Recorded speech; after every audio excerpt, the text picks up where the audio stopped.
विमला और राधा दोनों सास बहू थी।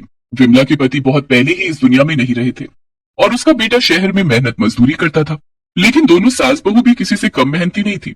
वो दोनों दिन रात चूड़ियां बनाकर बेचती थी और इसी से उनका घर अच्छे से चल रहा था। विमला घर पर चूड़ियां बनाती थी और राधा उसे बेच कर आती थी। अब देखते हैं आगे की कहानी। एक दिन दोनों बैठकर काम कर रही थी और विमला राधा से बोली, ये लो राधा, ये 20 दर्जन चूड़ियां बनकर तैयार हो गई हैं। अब तुम इन्हें ले जाकर बेच आओ। जी मम्मी जी। अरे ये तो आराम से हाथों हाथ बिक जाएगी। आपने इतनी सुंदर सुंदर चूड़ियां बनाई है। औरतें सारी बड़ी बड़ी दुकानें छोड़कर मेरे पास चूड़ियां खरीदने आती है। हाँ हाँ राधा, वो तो है, लेकिन तुम लोगों को चूड़ियां बेचती भी तो इतने अच्छे से हो ना कि लोग तुम्हारे ही पास आते हैं। अरे बेचने वाले का व्यवहार भी बहुत मायने रखता है बहू, तभी तो उसके ग्राहक बढ़ते हैं। विमला और राधा एक दूसरे के साथ बड़े ही प्यार से काम करती थी। तभी वहां पर उनकी पड़ोसन कजरी आ जाती है। कजरी की भी साज श्रृंगार का सामान बेचने की दुकान थी। वो विमला और राधा से बहुत जलती थी। एक तो उसकी सास उसे हमेशा परेशान करती रहती थी, ऊपर से उसकी दुकान पर कोई आता जाता भी नहीं था। इसलिए राधा और विमला को देखकर कजरी अंदर ही अंदर कुढ़ा करती थी। अरे कजरी दीदी, आइए आइए, बड़े दिनों बाद आई आप, बताइए कैसे आना हुआ। हाँ राधा, तुम तो जानती हो ना कि दुकान पर कितना काम रहता है, मुझे वक्त ही नहीं मिल पाता है। अच्छा, लेकिन तेरी दुकान पर तो कोई आता भी नहीं है, तो भला तुझे वक्त कैसे नहीं मिलता है। विमला की बात कजरी को बहुत चुभ गई और उसका चेहरा ही उतर गया। अरे क्या आप भी मम्मी जी। खजरी दीदी, आप इनकी बात का बुरा मत मानिए। मम्मी जी तो ऐसे ही सबसे हंसी मजाक करती रहती हैं। आप तो जानती हैं इनकी आदत है ये। राधा, विमला काकी को तो मैं अच्छे से जानती हूँ। खैर ये सब छोड़ो और बताओ घर में क्या चल रहा है। कुछ नहीं दीदी, अब बस ये चूड़ियां लेकर मैं बाजार जाऊंगी और शाम तक घर लौट आऊंगी। हाँ हाँ सही बात है, तुम्हारी चूड़ियां तो वैसे भी इतनी जल्दी बिक जाती हैं, और एक यहाँ मैं हूँ, मुझे तो रात तक दुकान में बैठना पड़ता है। उसके बाद घर आकर खाना भी बनाना पड़ता है। मेरी सास तो किसी काम को हाथ तक नहीं लगाती। अरे ये तो गलत बात है, मैं और मम्मी जी तो हर काम को मिल बांट कर करते हैं। खैर वो तो जैसी जिसकी सोच। राधा, बातें मत करो और चूड़ियां बेचने जाओ, वरना तुम्हें घर लौटने में देर हो जाएगी। विमला की बात सुनकर राधा अपनी चूड़ियां लेकर बाजार चली जाती है और कजरी भी अपने काम पर चली जाती है। लेकिन कजरी की जलन बढ़ती जा रही थी। उसने अब ये ठान लिया था कि वो कुछ न कुछ करके विमला और राधा के बीच फूट डलवा कर रहेगी। कुछ दिन बीत जाते हैं और एक दिन मौका देखकर कजरी फिर से राधा के घर पहुंच जाती है। लेकिन इस बार वो ऐसे समय गई जब विमला घर पर अकेली थी। अरे कजरी, क्या हुआ? इतने समय कैसे आना हुआ? राधा तो घर पर नहीं है। हाँ चाची, मुझे पता है कि वो घर पर नहीं है, और होगी भी क्यों, वो तो बाजार में मजे कर रही होगी ना। क्या मजे? ये तुम कैसी बात कर रही हो कजरी? वो तो बाजार जाकर इतनी मेहनत से चूड़ियां बेचती रहती है और तुम उसे ऐसा कह रही हो। अरे काहे की मेहनत चाची जी, वो तो आराम से चूड़ियां लेकर बाजार जाती है और फिर ढेर सारी औरतें उसके पास आकर जमा हो जाती हैं। फिर वो उनके साथ खूब मजे से हंसी ठिठोली करती है और बाजार में चटर पटर भी खाती है। और एक आप है, आप यहाँ इतनी मेहनत करती हैं, इतनी सारी चूड़ियां बनाती हैं, मुझे तो आपको देखकर बहुत बुरा लगता है चाची जी। कजरी का तीर एकदम सही जगह पर जाकर लगा था और विमला पर उसकी बातों का पूरा असर हो रहा था। ओहो, ये सब तो मुझे पता ही नहीं था। मैं यहाँ पर घर में पड़ी पड़ी इतनी मेहनत करती हूँ और वो राधा बाजार में इतने मजे करती है। अगर तू मुझे ये सब ना बताती तो मुझे तो कुछ पता ही ना चलता। आने दो उसे, आज उसकी अच्छी खबर लूंगी मैं। अरे ये तो मेरा फर्ज था चाची। अच्छा अब मैं चलती हूँ। कजरी खुशी खुशी विमला के घर से निकल जाती है और सीधा बाजार की तरफ चल देती है, क्योंकि अब बारी थी उसके इरादों को आखिरी अंजाम देने की। बाजार पहुंचते ही कजरी सीधा राधा के पास जाती है। कजरी को वहां देखकर राधा उससे कहती है, अरे कजरी दीदी, आप यहाँ चूड़ियां लेने आई है क्या? हाँ राधा, जरा मुझे लाल रंग की चूड़ियां दे दो। हाँ हाँ अभी लीजिए। अरे अरे राधा, धूप कितनी तेज है ना आज। हाँ दीदी, ये तो एकदम सच कहा आपने। बताओ तुम इतनी धूप और गर्मी में कैसी चूड़ियां बेच रही हो राधा? तुम्हें देखकर तो मुझे बड़ा बुरा लग रहा है। अरे इसमें क्या हुआ दीदी, ये तो मेरा रोज का काम है। वही तो राधा, तुम रोज रोज कितनी मेहनत करती हो ना, और एक विमला चाची है, वो घर पर बैठे बैठे कितने मजे करती हैं। नहीं दीदी, वो भी घर पर बहुत मेहनत करती हैं, उनका काम भी आसान नहीं है। भला चूड़ियां बनाना आसान है क्या? अच्छा, अभी अभी मैं घर से होकर आ रही हूँ राधा, मुझे तो ऐसा नहीं लगता कि उन्हें कुछ मुश्किल होती हो। बड़े आराम से वो पंखे की हवा में बैठकर अपनी चूड़ियां बना रही थी और साथ में गरम गरम खाना भी खा रही थी। और एक तुम हो, तुम तो यहाँ ठंडा ठंडा खाना खाती हो और ऊपर से इस धूप में खड़ी भी रहती हो। कुछ भी कहो राधा, तुम विमला चाची से 100 गुना ज्यादा मेहनत करती हो। कजरी की बातों ने राधा पर भी वैसा ही असर किया जैसा कि विमला पर किया था। हाँ दीदी, आप बिल्कुल ठीक कह रही हैं। आज मैं घर जाकर मम्मी जी से इस बारे में बात जरूर करूंगी। हाँ राधा, जैसा तुम्हें ठीक लगे। अच्छा अब मैं चलती हूँ, मुझे जरा घर जल्दी जाना है। कजरी खुशी खुशी अपने घर चली गई और जब शाम को राधा घर आई तो विमला का मुंह पहले से ही बना हुआ था। वो राधा को देखते ही भड़क गई। आ गई महारानी, कैसी रही बाजार तक की सैर? विमला की बात सुनकर राधा चौंक गई, क्योंकि विमला उससे कभी भी ऐसे बात नहीं करती थी। जबकि राधा चूड़ियां बेचने के लिए रोज ही बाजार जाती थी। लेकिन कजरी की उल्टी सीधी बातें तो राधा ने भी सुनी थी, इसलिए उसने भी विमला को उसकी बात का उल्टा जवाब दिया। क्या सैर? अरे कैसी सैर मम्मी जी? कभी घर से बाहर निकल कर तो देखिए, बाहर इतनी गर्मी में धूप में चूड़ियां बेचना कितना मुश्किल काम होता है। हाँ हाँ, सब पता है कि कितना मुश्किल काम होता है। बस चूड़ियां उठाकर बाजार जाओ और फिर मजे से औरतों के साथ हंस हंस कर बातें करो, फिर बाजार में चाट बताशे खाओ और टहलते टहलते घर आ जाओ। अच्छा, और आपका कौन सा बहुत मुश्किल काम है? बस सारे दिन घर में पंखे के नीचे बैठे रहो और बढ़िया चाय पर चाय उड़ाओ। आपको क्या पता बाहर धूप में खड़े रहकर चूड़ियां बेचना कितना मुश्किल काम होता है? अगर यही बात है तो घर पर रुक कर दिखाना। तू घर पर बैठ और चूड़ियां बना, और मैं जाती हूँ तेरी जगह चूड़ियां बेचने, फिर देख लेंगे कि किसका काम ज्यादा मुश्किल है। हाँ हाँ ठीक है, मुझे भी मंजूर है। फिर क्या था, कजरी की लगाई हुई आग विमला और राधा के घर में पूरी तरह से फैल चुकी थी और अब दोनों में मुकाबला होने वाला था कि किसका काम ज्यादा मुश्किल है। अगले दिन विमला राधा की जगह चूड़ियां लेकर बाजार चली गई और राधा घर पर चूड़ियां बनाने बैठ गई। आखिर कितना ही मुश्किल होता होगा इन चूड़ियों को बनाना, जरा मैं भी तो देखूं। राधा चूड़ियों को उनके साचे से निकालने लगती है, लेकिन साचा ज्यादा गर्म होने के कारण उसका हाथ जल जाता है। ये तो बड़ा ही गर्म था। मेरा तो हाथ ही जल गया। थोड़ी देर में राधा फिर से कोशिश करती है और चूड़ियों में डिजाइन बनाने की कोशिश करती है, लेकिन किसी भी चूड़ी का डिजाइन अच्छा नहीं बन रहा था। ओहो, कब से कोशिश कर रही हूँ, एक भी चूड़ी अच्छी नहीं लग रही है। मम्मी जी तो कितनी सुंदर सुंदर चूड़ियां बनाती हैं और मैं कितनी खराब चूड़ियां बना रही हूँ। इनमें से तो एक भी नहीं बिकने वाली, उल्टा लोग 4 गाली देकर जाएंगे सो अलग। थोड़ी देर बाद राधा हार मानकर बैठ जाती है और उसे समझ आ जाता है कि ये काम उसके बस का नहीं है। उधर दूसरी तरफ विमला चूड़ियां लेकर बाजार जा रही थी। ओहो, कितनी देर से ये चूड़ियों की टोकरी उठाकर चलती ही जा रही हूँ, न जाने बाजार कब आएगा।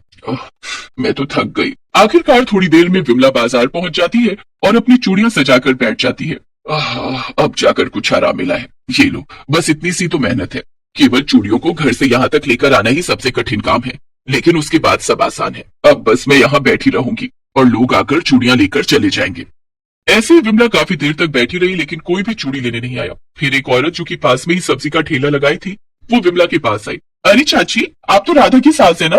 क्या हुआ, आज आप आई हैं? राधा नहीं आई? अरे हाँ, आज उसे घर पर कुछ काम था ना, इसलिए। अच्छा एक बात बताओ, मैं कब से यहाँ बैठी हुई हूँ, कोई चूड़ी लेने क्यों नहीं आ रहा? अरे ऐसे कोई थोड़ी आ जाएगा चाची, आप राधा की तरह जोर जोर से आवाज लगाकर लोगों को बुलाइए ना, तब जाकर 2-3 लोग चूड़ियां लेने रुकते हैं। ऐसे बैठे बैठे थोड़ी ना ग्राहक आते हैं। इतना कहकर औरत वापस अपने ठेले पर चली गई और विमला ने लोगों को आवाज लगाना शुरू किया। चूड़ी ले लो, चूड़ी ले लो, हरी हरी लाल लाल चूड़ी ले लो। चिल्लाते चिल्लाते विमला बहुत थक गई और बैठ गई। ओह, ये काम तो बहुत मुश्किल है। मेरा तो गला दर्द हो गया है। गला ही नहीं, मेरी तो कमर भी एकदम अकड़ गई है। मैंने गलत समझा था कि राधा का काम आसान है। ये काम तो बहुत मुश्किल है। मैं घर जाकर उससे माफी मांग लूंगी और उसे उसका काम वापस सौंप दूंगी। फिर शाम हो गई और विमला वापस घर आ गई। उसकी थकी हुई हालत देखकर राधा पानी लेकर भागी भागी आई। अरे आप तो कितना थक गई है मम्मी जी, ये लीजिए पानी पी लीजिए। क्या बताऊं राधा, आज तो मेरी हालत ही खराब हो गई। अरे ये क्या, तुम्हारा हाथ कैसे जल गया? मैं चूड़ियां बनाने की कोशिश कर रही थी, लेकिन मुझसे एक भी चूड़ी ढंग से नहीं बनी। ऊपर से मेरा हाथ भी जल गया। ये काम मेरी बस का नहीं है, आप ही से अच्छे से कर पाती है। और मुझसे भी चूड़ियां बेचने का काम नहीं हो पाएगा। मैंने गलत समझा था कि वो काम आसान है।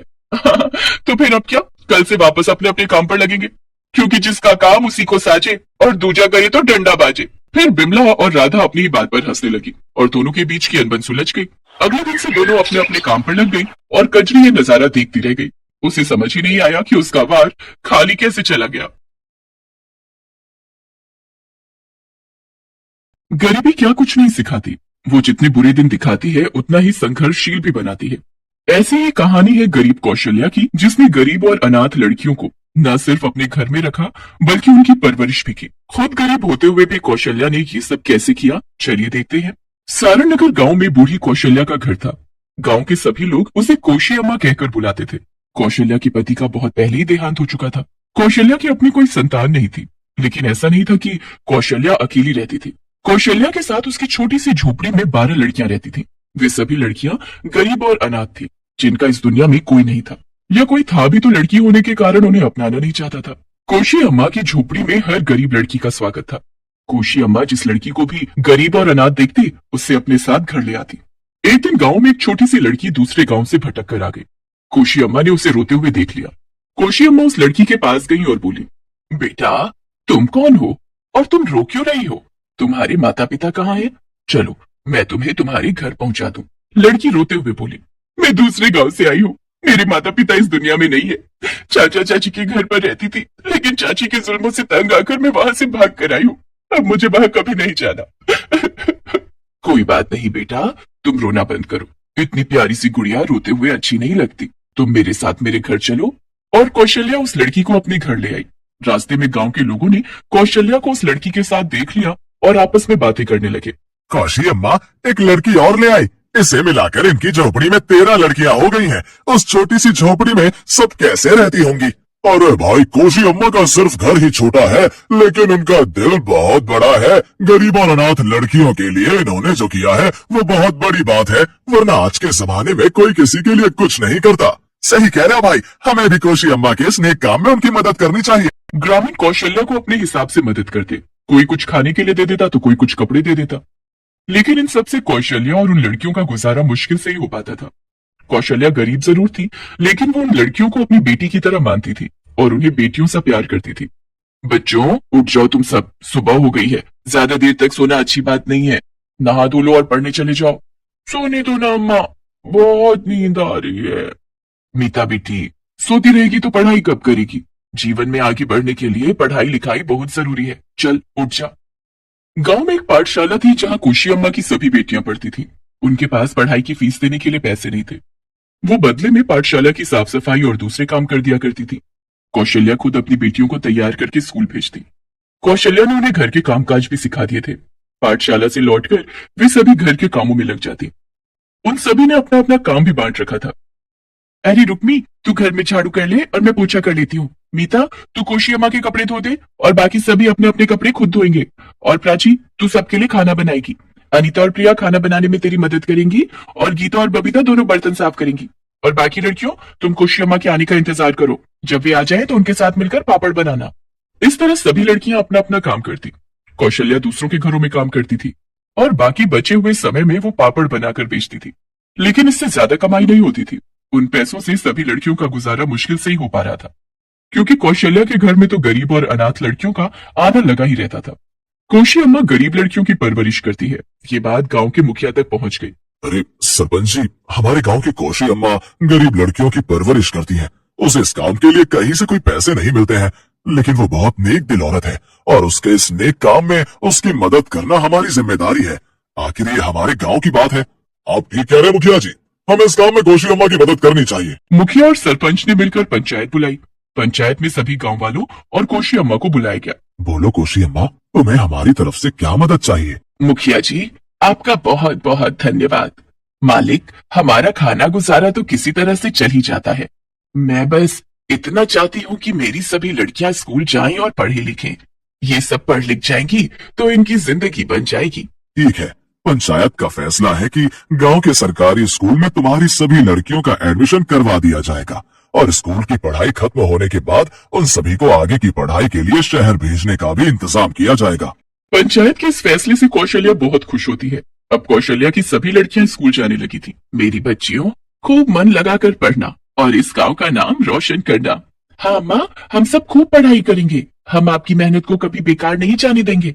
हम सब एक दिन कुछ न कुछ बनकर दिखाएंगे। सविता के साथ सभी लड़कियां कौशल्या के गले लग जाती हैं। सभी लड़कियां दिन में स्कूल जाकर पढ़ाई करती और उसके बाद घर आकर घर के सारे काम करती। कुछ पापड़ बनाने में कौशल्या की मदद करती और रात में सभी लड़कियां लालटेन की रोशनी में पढ़ाई करती। अपनी लड़कियों को मेहनत करता देखकर कौशल्या बहुत खुश होती थी। धीरे धीरे कौशल्या के इस नेक काम की चर्चा दूसरे गांव तक होने लगी। दूसरे गांव के लोग भी अपनी अपनी सामर्थ्य के अनुसार कौशल्या की मदद करने लगे। कौशी अम्मा का घर यही है क्या? हाँ यही है, लेकिन अम्मा अभी घर पर नहीं है। आप कौन है और अम्मा से क्या काम है? मैं पड़ोस के बुद्धन गांव से आया हूँ। मैंने सुना है कि कौशी अम्मा ने बहुत सारी गरीब लड़कियों को सहारा दिया है, तो मैं उनके लिए छोटी सी मदद करना चाहता हूँ। मैं अपने खेत से 1 बोरी गेहूं लाया हूँ। ये मेरी तरफ से छोटी सी भेंट है। आपका बहुत बहुत धन्यवाद। इसी तरह से मैं हर महीने 1 बोरी अनाज ला कर दूंगा। जी ठीक है, मैं अम्मा को बता दूंगी। इसी तरह से दूर दूर से लोग कौशल्या काकी की मदद करने आते। कोई अपने खेत में उगाई हुई ताजी सब्जियां लेकर आता तो कोई दूध लेकर। कौशी अम्मा के घर में अब खाने पीने की कोई दिक्कत नहीं थी। मेरी लड़कियों, खूब भरपेट खाओ और मन लगाकर पढ़ो। ठीक है अम्मा, जैसा आप कहोगी हम वैसा ही करेंगे। कौशल्या ने अपनी लड़कियों को बहुत अच्छे संस्कार दिए थे। सभी लड़कियां पढ़ने में भी बहुत होनहार थीं और सभी घर के कामकाज में निपुण थीं। सभी कौशल्या के काम में हाथ बटाती और एक दूसरे के साथ बहुत प्यार से रहती। सभी लड़कियों की तारीफ पूरे गांव में होने लगी। मानना पड़ेगा कोशी अम्मा को, उन्होंने अपनी लड़कियों की बहुत अच्छी परवरिश की है। सभी लड़कियां बेहद गुणवान और पढ़ने लिखने में अव्वल हैं। सही कह रहे हो भाई, मैंने तो अपने बेटे के लिए कोशी अम्मा की लड़की सविता को पसंद भी कर लिया है। दोनों की पढ़ाई पूरी होते ही उनके हाथ पीले कर दूंगा। धीरे धीरे कोशी अम्मा की सभी लड़कियों की स्कूल की पढ़ाई पूरी हो गई और गांव की तरफ से उन्हें आगे की पढ़ाई करने के लिए शहर भेज दिया गया। शहर में भी उन लड़कियों ने खूब मन लगाकर पढ़ाई की और अपने गांव का नाम रोशन किया। कोशी अम्मा की बड़ी लड़की सविता तो पुलिस इंस्पेक्टर बनकर गांव लौटी और दूसरी लड़की रुक्मी सरकारी स्कूल की टीचर बन गई और गांव के ही सरकारी स्कूल में पढ़ाने लगी। इस तरह कोई इंजीनियर बने तो किसी को मल्टीनेशनल कंपनी में अच्छी जॉब लग गई। कोशी अम्मा बहुत बूढ़ी हो चली थी। एक दिन, मेरी लड़कियों, अब तुम सब अपने अपने पैरों पर खड़ी हो गई हो। मेरी यही सलाह है कि तुम सब अपने लिए अच्छे अच्छे लड़के पसंद कर लो। मैं अब लड़के देखने कहाँ कहाँ मारी फिरूंगी। अम्मा, आपने बचपन से लेकर अब तक हमारी पूरी जिम्मेदारी उठाई है। हमारे माता पिता ने तो हमें छोड़ दिया था। अगर आप नहीं होती तो आज हम न जाने कहाँ होते। आपने हमें पाला, पढ़ाया, लिखाया और हमारी अच्छी परवरिश की। अब जब आपको हमारी जरूरत है तो हम आपको अकेला छोड़कर कहीं नहीं जाएंगे। जिस तरह से आपने हमारी हर जरूरतों को पूरा किया है, उसी तरह से अब हमारा फर्ज है कि हम आपकी सभी जरूरतों को पूरा करें। हमें शादी नहीं करनी है, हम सब आपके साथ रहना चाहते हैं। बाकी लड़कियां भी सविता की बातों में हामी भरती हैं। और कोशी अम्मा, अब आपको इस झोपड़ी में रहने की जरूरत नहीं है। हम सभी लड़कियां मिलकर एक घर बनवाएंगे और हम सब उस घर में एक साथ रहेंगे। हाँ हाँ, हम सब एक साथ रहेंगे।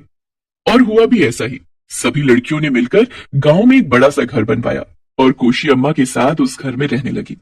कोशी अम्मा के घर में आज भी कोई गरीब और मजदूर लड़की आती तो उसे वहां आश्रय जरूर दिया जाता। धीरे धीरे कोशी अम्मा के इस नेक काम की चर्चा शहरों तक होने लगी और अखबारों में छपने लगी कि किस तरह से एक गरीब महिला ने कई सारी गरीब लड़कियों को सहारा दिया। ये बात अब सरकार के कानों तक पहुंच गई थी। एक दिन कोशी अम्मा के घर पर एक डाकिया आया। अरे कौशल्या कौन है? मैं ही हूँ। क्या बात है डाकिया बाबू? अम्मा, आपके नाम की चिट्ठी आई है। मेरे नाम की चिट्ठी? मुझे कौन चिट्ठी लिखने लगा भला?